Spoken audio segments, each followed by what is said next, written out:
Hello students, आप सभी का स्वागत है ताप्ती स्टडी क्लासेस चैनल पे। तो आज मैं आपको क्लास 11th इंग्लिश का वार्षिक परीक्षा पेपर 2021 का फुल सॉल्यूशन यहाँ पर बताने वाली हूँ। तो वीडियो को अंत तक देखना है। चैनल पे नए हो तो चैनल को फटाफट सब्सक्राइब कर ले, वीडियो को लाइक करें, अपने दोस्तों के साथ वीडियो को ज़्यादा से ज़्यादा शेयर भी करें। और साथ ही आप हमें टेलीग्राम और इंस्टाग्राम पर भी फॉलो कर सकते हैं। इसकी लिंक मैंने डिस्क्रिप्शन में दी हुई है, वहाँ से आप हमें ज्वाइन कर सकते हैं। तो शुरू करते हैं। इसके पहले मैंने सेट डी भी दे चुकी हूँ, वहाँ पर आपने सेट डी का पूरा सॉल्यूशन देख सकते हैं। अब ये सेट हम बी देख रहे हैं, तो यहाँ पर सेट बी का पूरा सॉल्यूशन हम देखेंगे। शुरू करते हैं। पहला पैसेज आपको अर्थ से संबंधित, प्लेनेट से संबंधित पैसेज पूरा दिया गया, उसको पढ़ोगे आप तो पूरा पता चल जाएगा आपको यहाँ पर अर्थ के बारे में किस प्रकार से पूरा बताया गया है। तो यहाँ पर आपको देख लेना है। अब पहला क्वेश्चन है, यहाँ पर आपको फ्री आएगा, फ्रीली या फ्रीडम। तो सही उत्तर क्या हो जाएगा? फ्रीली, FREELY, फ्रीली यहाँ पर सही आंसर आ जाएगा। जब लाइफ बिगेन हमारी स्टार्ट होती है, शुरू वहाँ से पूरा बताया गया। फिर दूसरा वर्ड है नेचुरल होम ऑफ एनिमल्स। जो नेचुरल होम होता है एनिमल्स का, उसको क्या कहा जाता है? जो उनका घर होता है, मतलब उसे हैबिटेट कहा जाता है। तो सही उत्तर क्या हो जाएगा? हैबिटेट। ये आपको पैसेज में ही मिल जाएगा। उसके बाद तीसरे में आपको यहाँ पर जो सिमिलर है पीस एग्रीमेंट के लिए, तो यहाँ पर आपको एक वर्ड मिल जाएगा हार्मोनी। तो ये क्या होता है? सिमिलर वर्ड है एग्रीमेंट, पीस एग्रीमेंट के लिए। उसके बाद में यहाँ पर अगले क्वेश्चन में आपको एडजेक्टिव फॉर्म पूछा है। यहाँ हेलो बच्चों, पढ़ाई में डाउट्स आते हैं, घबराइए मत, सबका सोल्यूशन है डाउटनट। बच्चों, आप किसी भी सवाल में आप अटक गए हो या आपसे सॉल्व नहीं हो पा रहा है, बस आपको उस क्वेश्चन का फोटो लेना है, क्वेश्चन को क्रॉप करना है और 5 सेकंड के अंदर अंदर आपको उस क्वेश्चन का वीडियो सॉल्यूशन मिल जाएगा।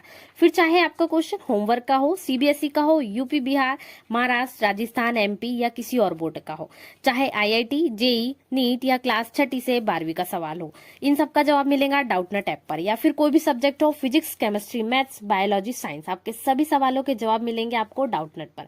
साथ ही आप डाउटनट ऐप पर पढ़िए कोटा की बेस्ट फैकल्टी जैसे GB सर, NJ सर, आकांक्षा मैम, प्रिंस सर जैसे टॉप टीचर्स, यानी अब पूरी पढ़ाई होंगी डाउटनट ऐप पर। 3 करोड़ से ज्यादा बच्चे डाउटनट ऐप पर पढ़ाई कर रहे हैं, तो आप भी जाइए और डाउटनट ऐप इंस्टॉल कीजिए। में यहाँ पर अगले क्वेश्चन में आपको एडजेक्टिव फॉर्म पूछा है। यहाँ पर जो नेचुरल होगा एडजेक्टिव फॉर्म इसका पूछा है। तो नेचर का एडजेक्टिव फॉर्म होगा। नेचर यानी क्या होता है? यहाँ पर प्रकृति। और इसका हम यदि एडजेक्टिव यानी उसकी विशेषता बताए तो नेचुरल यानी प्राकृतिक। पहले प्राकृतिक होगा, फिर प्राकृतिक इसका एडजेक्टिव फॉर्म हो जाएगा। उसके बाद यहाँ पर आपको क्या पूछा है? एक वर्ड दिया है, उससे पूछा वो क्या है, तो वो क्या है? आंसर इसका नाउन आ जाएगा। तो आपको नाउन लिखना है। उसके बाद में F नंबर के क्वेश्चन की ओर बढ़ते हैं। यहाँ पर F आपको पूछा गया, तो इसका आंसर क्या हो जाएगा? अ स्लेव इसका सही आंसर हो जाएगा। उसके बाद में यहाँ पर G नंबर का कुछ क्वेश्चन पूछा गया, क्वेश्चंस को देख लेते हैं। ह्यूमन बींग्स, इसका सही आंसर आपको पैसेज में मिल जाएगा। पैसेज के एकदम बीच में मिल जाएगा इसका आंसर, आप देख सकते हैं। चाहे तो इसको पैसेज से भी लिख सकते हैं। Human beings it seems have forgotten that they themselves solve from animals. तो यहाँ पर ये पूरा एनिमल्स तक के आपको लिखना है। ह्यूमन बींग से लेकर एनिमल्स तक ये पूरा पैसेज आपको पैसेज में ही मिल जाएगा पूरा आंसर। अब मेन एम पूछा है लिबर्टी, जो यहाँ पर पूछा है कि जो मेन सोर्स है वो क्या है, तो जो मेन एम है वो क्या है? To gain liberty of behaviour, of speech, of thought, of everything. यहाँ पर एवरीथिंग तक के इसका आपको आंसर लिखना है। उसके बाद आई नंबर का यहाँ पर आंसर क्या हो जाएगा? व्हेन लाइफ बिगेन, ये शुरू में ही मिल जाएगा आपको, पैसेज एकदम फर्स्ट में ही मिल जाएगा, देख लेंगे आप पहले इधर में। तो when life began on earth animals roamed freely about the planet without any danger of being captured और kept away from their habitat. जैसे कि अर्थ पे यदि मनुष्य नहीं है तो फ्रीडम रूप से रहते थे, उन्हें कोई डेंजर, कोई खतरा नहीं रहता था जब तक मनुष्य, पर वर्तमान में मनुष्य बहुत खतरा पहुंचाते हैं एनिमल्स को। ये पूरा उत्तर आपको यहाँ पर लिख देना। ये आई तक के उत्तर होगा। इसके बाद आगे के और उत्तर देख लेते हैं। तो यहाँ पर जे नंबर का आपका जो आंसर होगा वो इस प्रकार से होगा। That wild life is confined to the remote jungles and forest where these animals live in harmony with the beauties of nature. यहाँ पर जो नेचर में पूरा सब कुछ, जंगल में जो रहते हैं जानवर, पूरा वाइल्ड लाइफ क्या है पूरा यहाँ पर बताना है। उसके बाद के नंबर का आंसर आपको लिखना पड़ेगा। सारे आंसर्स थोड़े लॉन्ग है क्योंकि क्वेश्चंस उसके कम्प्लीटली पूछने का तरीका डिफरेंट है। They feel that by giving them brains, God has given them the authority to exploit nature as they wish। जैसे वो रहना चाहते हैं, यहाँ पर गॉड ने सबको अपने अनुसार सब चीज़ें दी है, पूरी प्रकृति के बारे में पूरा वो जो आपको पैसेज दिया है पूरा उसी पर डिपेंड है। तो क्वेश्चन नंबर 1 कंप्लीट होता है। बढ़ते हैं क्वेश्चन नंबर 2 की ओर। चलिए क्वेश्चन नंबर 2 स्टार्ट करते हैं। यहाँ पर जो बंगाल टाइगर्स के बारे में पूरा पैसेज दिया गया है, आप देख सकते हैं। पैसेज आप पढ़ोगे तो आपको पूरा समझ आ जाएगा कि किसके बारे में है। पूरा टाइगर्स के बारे में पूरा वर्णन है, कम कैसे हो रहे हैं, वो कैसे रहते थे, सब कुछ यहाँ पर दिया गया है। तो पहला क्वेश्चन है आपका, जो रॉयल बंगाल टाइगर्स है उनको अदर नेम से क्या जाना जाता है, मतलब which of this is the other name of the royal Bengal tiger. इनमें से कौन सा रॉयल बंगाल टाइगर का दूसरा नाम है, तो उन्हें इंडियन टाइगर नाम से भी जाना जाता है। तीसरे नंबर का ऑप्शन बिल्कुल करेक्ट होगा। उसके बाद बी नंबर का क्वेश्चन है, इन विच दिस नेबर कंट्रीज, यहाँ पर नेबर कंट्री पड़ोसी देश का आप नाम पूछा है, जो royal Bengal tree is not found, जहाँ पर रॉयल बंगाल ट्री नहीं मिलता है। तो वो श्रीलंका है जहाँ पर रॉयल बंगाल ट्री नहीं मिलता। बांग्लादेश तो आपने देखा होगा, उसका सिंबल भी बांग्लादेश का यहाँ पर है। चाइना भूटान में भी मिल जाते हैं। तो श्रीलंका ऐसा देश है जहाँ पर पड़ोसी देश है हमारा, जहाँ पर नहीं मिलते हैं बंगाल ट्री। उसके बाद बायोलॉजिकल नेम पूछा है बंगाल टाइगर का, जो पैंथर होता है उनका, तो वहाँ पर उनको टिग्रिस कहा जाता है। तो ये सही उत्तर हो जाएगा सी कहा। उसके बाद में बढ़ते हैं डी नंबर पे। तो यहाँ पर आपको पूछा है the stripe of the Bengal tiger are off, यहाँ पर कौन से रंग में आपको पूछा, तो डार्क ब्राउन। डी नंबर का आंसर डार्क ब्राउन होगा। उसके बाद ई नंबर का यहाँ पर पूछा है, ई नंबर में आपको स्टील यानी स्टील स्टोलन ये वर्ब होती है, किसी चीज़ को चुराना छुपाना यहाँ पर, तो ये थेफ्ट हो जाएगा इसका सही आंसर, आपको पूछा गया। उसके बाद में एफ नंबर का है, यहाँ पर पूछा आपको एफ नंबर में another animal that is hunted, ऐसा आपको क्वेश्चन है, तो इसका सही आंसर क्या हो जाएगा, प्रे आ जाएगा एफ नंबर का। उसके बाद जी नंबर का देख लेते हैं। जी नंबर में कौन सी कंट्री में पॉपुलेशन बंगाल टाइगर ज़्यादा फाउंड होते हैं, तो वो है इंडिया। इंडिया में फाउंड होते हैं, तो इंडिया इसका सही आंसर हो जाएगा। उसके बाद एच नंबर का है, तो यहाँ पर मेन रीज़न पूछा है पॉपुलेशन ऑफ टाइगर्स का।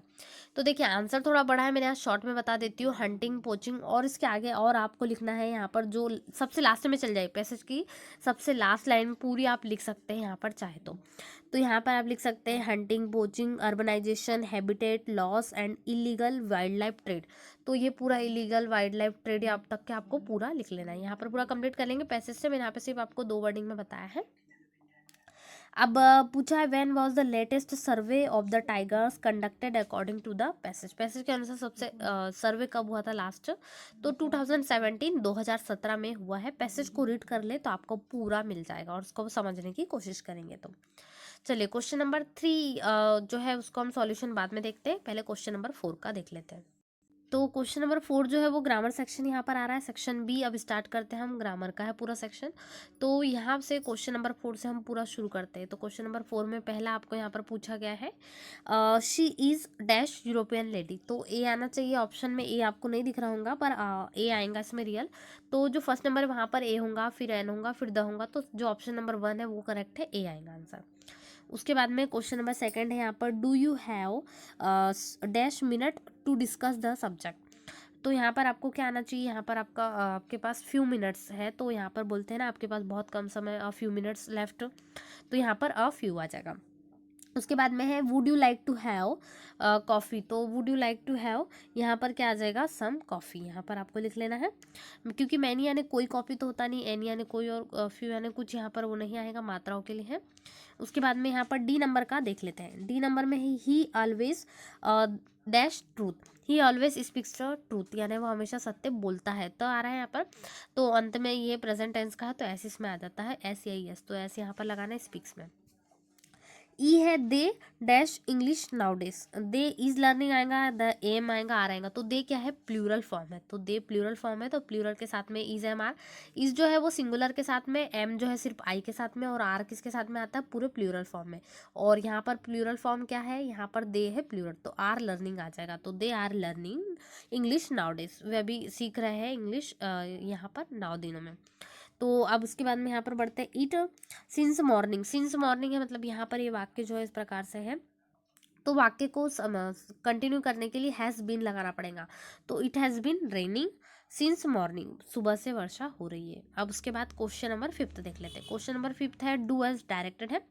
तो डू एज डायरेक्टेड करने के लिए यहाँ पर सबसे पहले कोई भी 5 करना है, तो यहाँ पर हम 6 देख लेंगे यदि आप करना चाहते हैं कोई भी एक तो। उसके बाद में यहाँ पर he is so weak that he can not walk, वो क्या है बहुत कमज़ोर है, इस कारण वो दौड़ नहीं पाता। तो यहाँ पर बस आपको क्या करना है, जो सो दैट है वहाँ पर टू, और ये टू TOO और TO2 को यहाँ पर यूज़ करना है। तो वहाँ से क्या होगा, यदि हम टू की बात करें तो जो सो है वहाँ पर हम क्या लगा लेंगे, टू TOO लगा लेंगे, और बाकी जो नॉट है उसको हटा देंगे, तो ये पूरा का सेंटेंस कंबाइन हो जाएगा। तो देखिए कैसे कंबाइन करेंगे, he is too weak to walk, वह बहुत कमज़ोर है दौड़ने के लिए। तो यहाँ पर वही बात होगी, दोनों में से सेंटेंस का अर्थ देखिए, बस यहाँ वर्डिंग चेंज हो गई। अब उसके बाद में यहाँ पर आपको क्या करना है, ही वॉज टीचिंग इंग्लिश, इसको वॉइस में चेंज करेंगे, ही वॉज टीचिंग इंग्लिश, तो इंग्लिश यहाँ पर सबसे पहले ऑब्जेक्ट आता है इसमें चेंज करते टाइम वॉइस के, तो English was being taught by him, verb की फॉर्म भी यहाँ चेंज हो जाती है, तो ये पूरा सही वर्ड हो जाएगा। उसके बाद में सी नंबर का देख लेते हैं। If he does not have time he can not help you, यहाँ पर थोड़ा सा चेंज करना है वाक्य में, थोड़ा सेंटेंस में, तो यहाँ पर अनलेस आ जाएगा, unless he has time he can not help you, यदि उसके पास समय नहीं होगा तो वो कैसे हेल्प करेगा, ये आपको यहाँ पर बताना होगा, तो ये आपने सी नंबर का कर दिया है। चलिए डी नंबर का देख लेते हैं, तो डी नंबर का तो बहुत ईजी है, ही डस हिज वर्क, इसको नेगेटिव में करना है तो बस आपको नॉट लगा देना है और जो वाक्य है उसके अनुसार बना लेना है, तो he does not do his work, वह उसका कार्य नहीं करता है, यहाँ पर आपका आ जाएगा। ई नंबर का है, यहाँ पर आपको बस हु का वर्ड का प्रयोग करना है, तो इस प्रकार से करेंगे। तो क्वेश्चन दिया है I know the boy is wearing the blue shirt, इसको बस हु से करना है, तो जो बॉय बार बार आ रहा है ना उस वहाँ से क्या आ जाएगा, हु लगा देंगे, तो यहाँ पर आ जाएगा I know the boy who is wearing a blue shirt, मैं उसे जानता हूँ, मैं उस लड़के को जानता हूँ जिसने क्या पहनी है, ब्लू शर्ट पहनी है, जो ब्लू शर्ट में है, ये ऐसा आ जाएगा। उसके बाद में he is the best of all boys, इसको भी देख लेते हैं, यहाँ पर आपको बस कंपेरेटिव डिग्री यूज़ करना है, तो जहाँ पर बेस्ट दिख रहा है वहाँ बेटर हो जाएगा, he is better than all the boys, यहाँ पर इतना चेंज आपको कर लेना है, तो थोड़ा सा बेटर आएगा तो देन आ जाएगा, क्योंकि यहाँ पर कंटिन्यू में आप कर रहे हैं, तो आप सेक्शन सी की ओर चलते हैं, सेक्शन सी हमारा स्टार्ट हो रहा है, बी हम कंप्लीट कर चुके हैं। तो क्वेश्चन नंबर सी से लिटरेचर है, यहाँ पर लिटरेचर सेक्शन को पूरा देखने वाले हम, तो शुरू करते हैं। क्वेश्चन नंबर 6 का पहला है the name of the poem, आपने पोएम पढ़ी होंगी सम 20-30 ईयर्स लेटर, इस प्रकार से पोएम दी है, शी लाफ करके शी इज डेज, ये इस प्रकार से आपको पोएम दी गई है, तो ये पोएम कौन सी है, पोएम को पढ़ा होगा तो ये पोएम आपको याद होगा कि ये अ फोटोग्राफ है, यहाँ पर बताया गया है ये पोएम अ फोटोग्राफ से ली गई है। उसके बाद है second question, the poetess mother went to the beach with, जो पोइट की मदर थी वो किसके साथ गई थी बीच पर, तो ये आपको मिल जाएगा बिट्टी और डॉली के साथ में गई थी, तो यहाँ पर आपका क्या आ जाएगा, बिट्टी और डॉली, तो ये सेंटेंस क्या हो जाएगा यहाँ पर कंप्लीट, सही आंसर आपका बी आ जाएगा। उसके बाद में सी नंबर का है, जो यहाँ पर लाफ कर रहे थे कौन, स्नैपशूट में कौन लाफ कर रहे थे, तो जो लेखक की मॉम है यानी कि शिरली टल्सन्स मदर, सी जो आंसर हो जाएगा ये आपका सही हो जाएगा। तो क्वेश्चन नंबर इसके और में भी दिया गया है, एक और पोएम है वो भी आप ट्राई कर सकते हैं यदि आपसे बनती है तो। अब बढ़ते हैं क्वेश्चन नंबर 7 की ओर, यहाँ पर आपको जो अ वंडरफुल डाउजी पेंटर के बारे में बताया गया है, वो डाउजी पेंटर जो है वो पूरा बताया गया यहाँ पर, तो उसके क्वेश्चन आंसर हम देख लेते हैं। तो यहाँ पर पूरे क्वेश्चन आंसर देखने से पहले यदि आप चैनल पर हैं और आपने अभी तक चैनल सब्सक्राइब नहीं करा है तो चैनल को जरूर सब्सक्राइब करें, वीडियो को लाइक करें, अपने दोस्तों के साथ ज़्यादा से ज़्यादा शेयर भी करें। इसके बाद और सेटों के प्रश्नों के उत्तर भी आने वाले हैं, सभी सेटों के आने वाले, इसलिए आपको टेंशन नहीं लेना है। तो यहाँ क्वेश्चन है what is a wonderful old tale about, किसके बारे में कही गई, तो शुरू में मिल जाएगा वू डाउजी पेंटर है उनके बारे में ये बताई गई है। इन विच सेंचुरी डिड वू डाउजी लिव, कौन सी सेंचुरी की बात हो रही है, तो यहाँ पर द 8th सेंचुरी की बात हो रही है, तो यहाँ पर आपको लिख लेना है 8th सेंचुरी। उसके बाद में सी नंबर का है what scene of did Wu Daozi paint in his last painting, उन्होंने अपनी लास्ट पेंटिंग में क्या पेंट करा था, तो ये ऑल ऑफ दी अबव आ जाएगा, इसका उन्होंने सभी पेंट करा था। उसके बाद में इसका अथवा भी दिया गया है, वो भी चाहे तो आप यहाँ पर कर सकते हैं। तो आगे देख लेते हैं क्वेश्चन नंबर 8, यहाँ पर क्वेश्चन नंबर 8 इस प्रकार से आपको दिए गए हैं। तो क्वेश्चन नंबर 8 में क्या करना है, आपको कुछ आंसर देना है फॉलोइंग क्वेश्चंस के। उसके लिए एनी 6 है, कोई भी 6 यहाँ पर करना है, हम पूरे देख लेते हैं जो जो बनते हैं।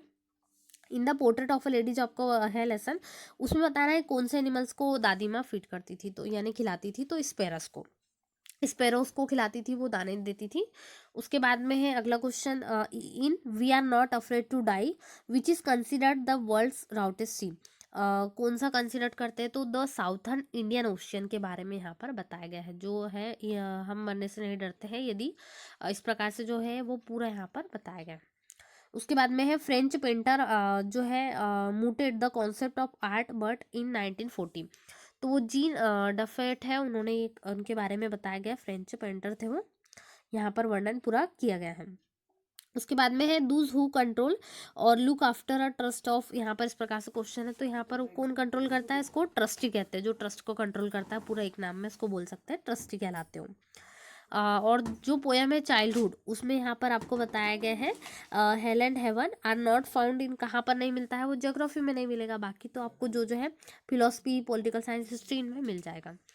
उसके बाद में एफ नंबर का है, यहाँ पर आपको पूछा गया है तो यहाँ पर लेब्रम टॉप है, उसके बारे में डिस्क्राइब करा है, तो किस प्रकार से डिस्क्राइब होता है, क्या किसके बारे में डिस्क्राइब होता है ये आपको बताना है।